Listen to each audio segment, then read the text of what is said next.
Digital YouTube channel. Assalamualaikum warahmatullahi wabarakatuh. Sahabat TIJ dimanapun kalian berada, semoga kita semua selalu dalam lindungan Allah Subhanahu wa Ta'ala. Di kesempatan kali ini saya kembali dan lagi-lagi akan membahas tentang transaksi dan bisnis bambu petuk. Ya, kenapa ini sangat menarik bagi saya? Karena ketika ada banyak orang mengkampanyekan tentang jual beli bambu petuk dan itu meyakinkan ya bagi semua orang, bisnis seperti itu dianggap bisnis yang wajar, bisnis yang memang benar-benar ada. Dan di sini saya juga mengkampanyekan bahwa itu merupakan bisnis halu, teman-teman ya. Bisnis khayalan, bisnis yang tidak akan pernah ada ujungnya. Kenapa bisnis ini menarik ya? Karena dari zaman dulu sampai sekarang, saat mulai bisnis ini digencarkan sampai sekarang, itu belum pernah ada transaksinya. Siapa yang mengatakan demikian? Saya, teman-teman. TIJ yang ngomong seperti itu. Kalau memang omongan saya salah, coba kalian telusuri siapa yang sudah pernah berhasil melakukan transaksi dengan bisnis seperti ini. Yang sudah kaya mendadak karena bisnis ini, siapa? Tentu tidak ada, teman-teman. Katakanlah si TIJ nggak tahu, cuman sok tahu aja. Kali aja ada. Coba tunjukkan sama saya. Kalau misalnya ada, saya akan meminta maaf kepada kalian atas omongan saya yang mungkin selama ini salah. Namun saya masih yakin bahwa sampai sekarang bisnis itu hanya bisnis halusinasi. Oke ya. Kenapa ini sangat menggiurkan bagi sebagian orang pelaku bisnis ini? Bukan yang menjual ya, yang membeli. Kenapa ini sangat menarik? Sepengetahuan saya, mereka tahu bahwa di dunia ini bambu petuk itu tidak ada. Makanya mereka memberanikan diri memasang harga miliaran supaya orang-orang tergiur dengan bisnis seperti ini. Ya, artinya mereka tidak akan pernah rugi karena mereka meyakini bambu petuk itu tidak ada. Cuman mereka mencoba untuk membuat kita terpengaruh dengan bisnis yang mereka tawarkan, dengan pertunjukan-pertunjukan yang mereka buat. Bahkan ada di mereka sendiri membuat bambu petuk dengan cara menyambung dan sebagainya untuk disebarkan ke masyarakat, sehingga masyarakat percaya dengan bisnis mereka dan sebagainya. Jadi dalam hal ini teman-teman agar berhati-hati dengan bisnis ini. Kalau mereka menggencarkan kampanye tentang bambu petuk akan dibeli, saya akan mengkampanyekan kepada teman-teman semuanya bahwa itu hanya bisnis halu dan tidak akan pernah ada ujungnya. Seperti itu. Katakanlah mereka membuat isu seperti itu untuk memberantas kesyirikan. Sementara ada beberapa orang yang sering gembar-gemborkan tentang jual beli bambu petuk. Kemudian beliau mengatakan ingin menghancurkan kesyirikan, ingin merubah pola pikir masyarakat dari percaya terhadap bambu yang bertuah dan sebagainya. Sementara yang dia tunjukkan adalah hal-hal yang seperti itu, teman-teman. Bambu yang bisa keluar asap, bambu yang dikuasai genderuwo, mencari bambu petuk di rumpun bambu, kemudian diganggu sama makhluk halus, bambunya ditemukan, kemudian tidak ada alat pemotong. Bullshit! Untuk anak-anak kecil bolehlah, atau orang tua yang masih memiliki otak kayak anak-anak bolehlah ditipu-tipu seperti itu, teman-teman. Tapi saya pribadi, teman-teman ya, saya punya hak juga ya angkat bicara tentang hal ini. Saya punya kapasitas di sini, punya fasilitas juga di YouTube untuk membahas ini. Persoalan pro dan kontra, suka dan tidak dengan apa yang saya sampaikan kepada kalian, teman-teman, itu bukan masalah sama sekali bagi saya. Setidaknya saya bisa menyampaikan hal-hal yang benar, yang tidak menjerumuskan teman-teman ke dalam lingkaran setan tersebut ya. Jadi teman-teman yang selama ini masih sibuk mencari bambu petuk, masih menghayal uang miliaran dari sepotong bambu, itu hentikan saja, teman-teman, karena tidak akan ada ujungnya. Itu bisnis halusinasi, itu bisnis yang tidak jelas, bukan akan menguntungkan kalian, tapi malah akan merugikan kalian, teman-teman. Ya, terserah kalian mau percaya atau tidak, senang atau tidak dengan ucapan saya hari ini. Tetapi begitulah kenyataan teman-teman. Ya, lakukanlah pekerjaan yang pernah dilakukan oleh orang lain dan menguntungkan. Istilahnya kita lihat orang-orang, pengalaman-pengalaman orang yang sudah melakukan suatu bisnis dan dia berhasil di situ, besar atau kecil, tetapi tidak merugikan dia. Gitu. Nah, walaupun merugikan, namun bisnisnya jelas tidak masalah. Ini sudah bisnisnya tidak jelas, kemudian tidak ada orang, kalau kita lihat dari pengalaman di masa lalu sampai sekarang belum ada yang berhasil dan sukses di bisnis tersebut, kecuali yang membelinya. Yang gembar-gembor isu mau membeli bambu petuk, itu yang untung. Ya, itu yang untung. Sementara kita yang punya barang, kita yang mungkin ingin menjual, itu kita yang rugi teman-teman.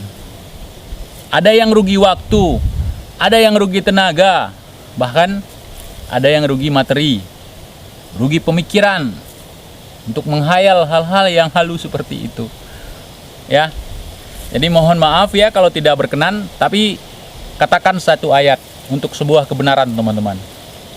Jadi jangan pernah takut, jangan pernah ragu untuk membahas sesuatu yang memang harus kita bahas untuk kepentingan masyarakat banyak.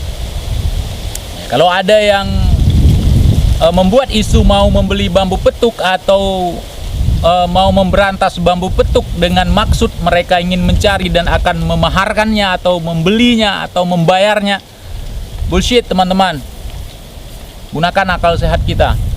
Mereka untung, sementara yang punya barang, yang sibuk nyari barang, menawarkan kepada pembeli, itu yang selalu akan mendapatkan kerugian.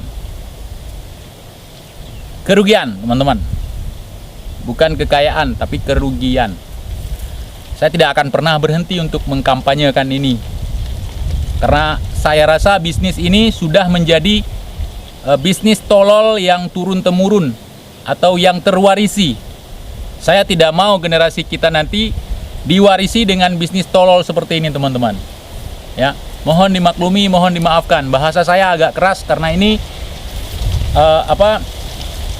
sebuah sistem bisnis yang sama sekali tidak menguntungkan masyarakat, yang terus kita warisi kepada generasi kita. Dan kita sebagai generasi hari ini diwarisi oleh orang-orang tua kita dulu tentang pemahaman bisnis ini dan tak kunjung ada hasilnya. Jadi dalam hal ini saya ingin menjadi generasi terakhir dalam bisnis halu ini, teman-teman. Bisa dipahami ya? Saya ingin menjadi generasi terakhir. Jadi di generasi saya selanjutnya, generasi saya, terserah generasi kalian teman-teman ya. Di generasi saya selanjutnya tidak ada pembahasan seperti ini lagi. Ya. Sudah saatnya kita berpikir cerdas, berpikir waras, berpikir hal-hal yang jauh lebih bermanfaat daripada menghayal sesuatu yang sama sekali tidak jelas, teman-teman. Saya tidak mau anak cucu saya nanti terbang ke bulan atau ke planet Mars dengan menggunakan bambu petuk. Saya tidak mau itu terjadi, teman-teman. Ya. Nah, jadi seperti itu kira-kira. Percuma kalian sekolah tinggi, ya, kuliah, dapat gelar, ini itu kalau kegiatan kalian sehari-hari hanya ngurusin soal bambu petuk. Kalau TIJ ngurusin soal bambu petuk di setiap kontennya, dia dapat uang, teman-teman.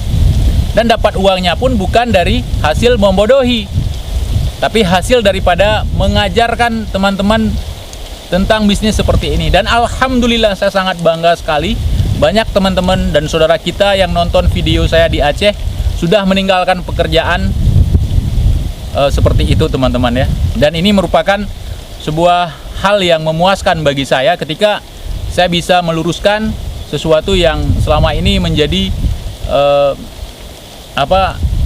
sebuah pembegokan ya, teman-teman ya. Jadi ketika kita bisa meluruskan, ada kepuasan tersendiri di situ. Terserah teman-teman hari ini mau percaya dengan omongan saya, mau menganggap omongan ini hanya ingin menjatuhkan orang lain. Kalau memang sesuatu yang tidak baik memang harus kita tumbangkan. Tapi saya tidak pernah bermaksud untuk menumbangkan orang. Tetapi yang saya maksudkan di sini, saya harus mencerdaskan teman-teman saya, walaupun saya sendiri bukan orang yang cerdas. Jadi seperti itu, teman-teman. Kita adalah orang bodoh, tapi jangan pernah mau dibodohi oleh siapapun, kapanpun dan dimanapun, teman-teman. ya. Saya hakul yakin bahwa para pencari bambu petuk dengan iming-iming uang miliaran itu mereka sendiri tidak percaya bambu petuk, makanya mereka dengan mudahnya membuat isu seperti itu, dan dengan penuh percaya diri mereka seolah-olah punya uang mencari bambu itu karena mereka meyakini bahwa bambu itu tidak ada. Nah, jadi mereka mendapatkan keuntungan dari uang klaim, ya, dari uang taruhan misalnya.